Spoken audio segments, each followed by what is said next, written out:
আপনি নামাজ পড়েন না, আপনি ফিল্ম দেখেন, আপনি হারাম জিনিস দেখেন, আপনি অনেক খারাপ কাজ করেন, গালিগালাজ করেন, মানুষের হক মানেন, যত খারাপ আপনি হন, আপনি ইবলিসের চেয়ে বেশি খারাপ হতে পারবেন?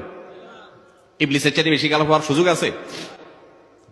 খারাপের বাপ সে, তার মতো খারাপ তো আপনি চাইলেও হতে পারবেন না, ঠিক না ভাই? ঠিক। আচ্ছা, এই ইবলিস আল্লাহর কাছে দোয়া করছে কখন? এমন সময় যখন আল্লাহ তাকে নির্দেশ করছে সিজদা করো। আদমের সম্মানে সেই নির্দেশ সে লঙ্ঘন করেছে, ডাইরেক্ট আল্লাহর সামনে সরাসরি লঙ্ঘন, সরাসরি বিদ্রোহ।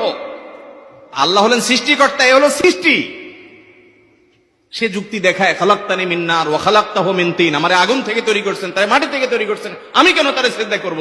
তর্ক যুক্তি হাজির করে আল্লাহর নির্দেশকে আল্লাহর সামনে লঙ্ঘন করেছে। কত ডেঞ্জারাস সিচুয়েশন বুঝেন, কি পরিমাণ রাগ আল্লাহ রাব্বুল আলামিন হওয়ার কথা। আল্লাহর সামনে ডাইরেক্ট তার আদেশকে লঙ্ঘন করেছে, হঠকারিতা দেখিয়েছে, অহংকার করেছে, দম্ভ দেখিয়েছে, এত বড় বেয়াদবি করেছে। ওই টাইমে আল্লাহ তাআলা তো রাগ হওয়ার কথা। ওই রাগের সময়, ওই কঠিন সময় ইবলিস যখন আল্লাহ তাকে বললেন, যাও ফখরুজ মিনহা ফাইন্নাকা রাজিম, জান্নাত থেকে বের হও, তুমি বিতাড়িত, আল্লাহ রাগ হয়ে তাকে জান্নাত থেকে বের করে দিলেন। ভাইরা আমার, এই রকম সময় পর্যন্ত ইবলিস দোয়া করে বসছে। কি দোয়া করছে? রব্বি আনজিরনি ইলা ইয়াউমি ইউবআসুন, আল্লাহ আমাকে সুযোগ দেন, কিয়ামত পর্যন্ত হায়াতটা দেন আমারে, দোয়া করে বসছে। কিন্তু আল্লাহ কি করছেন? ইন্নাকা মিনাল মুনজারিন, যাও তোমাকে সুযোগ দেয়া হলো। সুবহানাল্লাহ।